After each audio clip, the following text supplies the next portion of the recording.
എട്ടാം ശമ്പള കമ്മീഷന്റെ ശമ്പള പരിഷ്കരണം ചർച്ചാ വിഷയമാണിന്ന്. ശമ്പള പരിഷ്കരണവുമായി ബന്ധപ്പെട്ട് ഔദ്യോഗികമായി പ്രഖ്യാപിക്കുന്നതുവരെ കേന്ദ്ര സർക്കാർ ജീവനക്കാർക്കും പെൻഷൻകാർക്കും ആശങ്കയാണ്. എന്നാൽ ഇത് ആശ്വാസകരമായ റിപ്പോർട്ട് വരുന്നു. അതായത് എട്ടാം ശമ്പള കമ്മീഷനിൽ ഉണ്ടാകുക 18 മാസത്തെ കുടിശ്ശികയെന്ന്.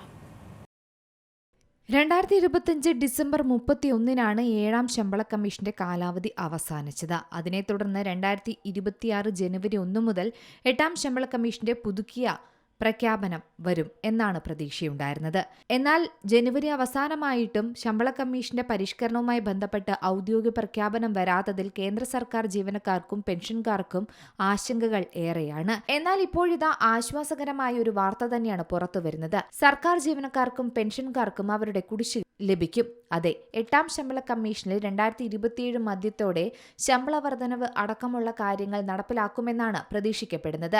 കാരണം ശമ്പള പരിഷ്കരണം 2026 ജനുവരി 1 മുതൽ മുൻകാല പ്രാബല്യത്തിൽ വരാൻ സാധ്യതയുണ്ടെന്നാണ് വിദഗ്ധർ ഇതുമായി ബന്ധപ്പെട്ട് പ്രതികരിക്കുന്നത്.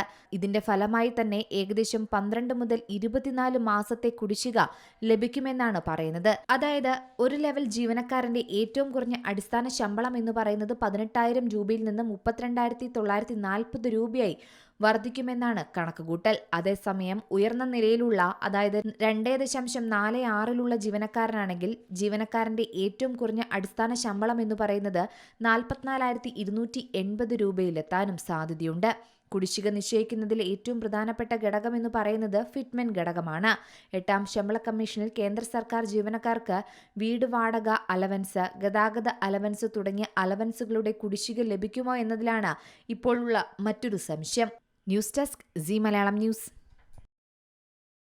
ഏറ്റവും പുതിയ വാർത്തകളും വിശേഷങ്ങളും വിരൽ തുമ്പിലറിയാൻ സി മലയാളം ന്യൂസ് എല്ലാ ഡിജിറ്റൽ പ്ലാറ്റ്ഫോമുകളിലും ലഭ്യം.